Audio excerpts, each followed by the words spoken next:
As he parked and walked toward the fire, an old woman sitting nearby called out to him, "Young man, don't eat that meat again." He stopped and looked at her. She was dressed in faded clothes. Her hair was messy. She looked like one of those mad women that people always ignored. But her eyes were clear, and they were staring right at him. "Excuse me?" Tunde asked. "I said don't eat that suya again. It's not from this world." He frowned. "Are you okay, Ma?" The woman stood up slowly. Her hands were shaking, and her voice became louder. "That meat is not cow meat. You've been eating human flesh." Tunde stepped back. People nearby laughed and shook their heads. "Ignore her, she don't craze," someone said. But the woman didn't stop. "They burn them alive. The fire you see is not fire. It's the flames from hell. That man is not a man. His soul left long ago. Run now, or you'll become the next meat." Tunde's hands began to sweat. His heart started beating fast. He looked toward the Suya man. But the man was no longer by the fire. He was standing right behind Tunde. Very close. Too close. Tunde jumped and turned around quickly. The man didn't say a word. Just stared at him. Up close, Tunde saw something he had never noticed before. The man had no eyebrows, and no shadow. His eyes were deep red. His shirt smelled like something rotten. Tunde froze. He didn't know whether to run or speak. Then the Suya man smiled. A long, wide, terrible smile. 2,000 naira, he said in a very deep voice. Tunde dropped the money, grabbed the Suya, and rushed to his car, his hands shaking. But he didn't drive off. He sat in the car, staring at the meat. It smelled so good. So good. Then he ate it. Again. Even after the old woman warned him. Even after seeing the red eyes. Even after the dream.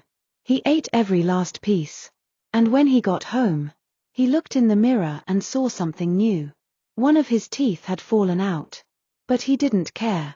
All he could say was, "I'll go again tomorrow." Tunde's younger sister, Kyoma, came to visit him one Saturday morning. He hadn't been answering calls. He hadn't posted anything online for 2 weeks. And he missed their mother's birthday. Kyoma knew something was wrong. When she arrived at his apartment in Kitu, she knocked on the door. No answer. She knocked again. Still no sound. But then, the door slowly creaked open. "Hello," she called out. "Tunde?" No reply. She stepped in. The air smelled strange. Like burnt hair and blood. The curtains were closed. The floor was messy. Plates with dry meat bones were everywhere. Then she saw him, sitting in the dark corner, shirtless, sweating, and staring at the wall. "Tunde," she rushed to him. "What's wrong with you?" He turned his head slowly. His lips were red. There were bite marks on his fingers. "Kyoma," he whispered. "You shouldn't be here." She touched his forehead. He was burning hot, but his skin was cold. "You need to go to the hospital," she said. "I'm fine.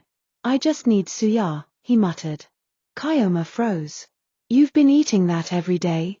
He nodded. "It calls me." "What do you mean it calls you?" He looked into her eyes and whispered. "The meat, it sings when it's ready. The fire speaks. And I listen." Kyoma stood up, her heart pounding. Something was very wrong. That night, Kyoma didn't go home.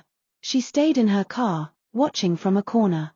She wanted to see the Suya spot with her own eyes. At exactly 8 p.m., Tunde left the house.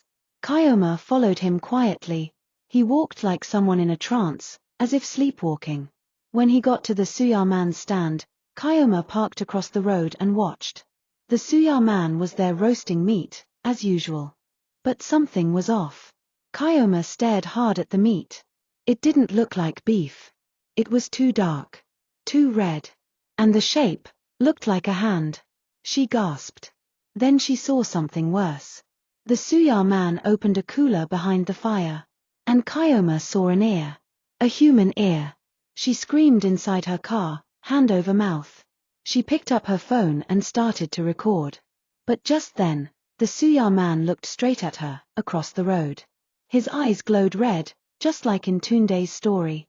Then he raised a long knife, not to cut meat, but to point directly at her. Kyoma dropped her phone. Her hands were shaking. She turned on the engine. But it wouldn't start. Then her phone screen flickered, and the recording stopped by itself. And behind her car window, someone knocked. She looked and saw her brother, Tunde. But his eyes were no longer normal. They were red. His tongue was too long. His fingers had turned black. Kyoma, he growled. Come and eat. Kyoma slammed the car door shut and screamed, God, please save me. Tunde was outside, his red eyes glowing like burning coal. She turned the key again. The car engine finally came on. She sped off, heart racing.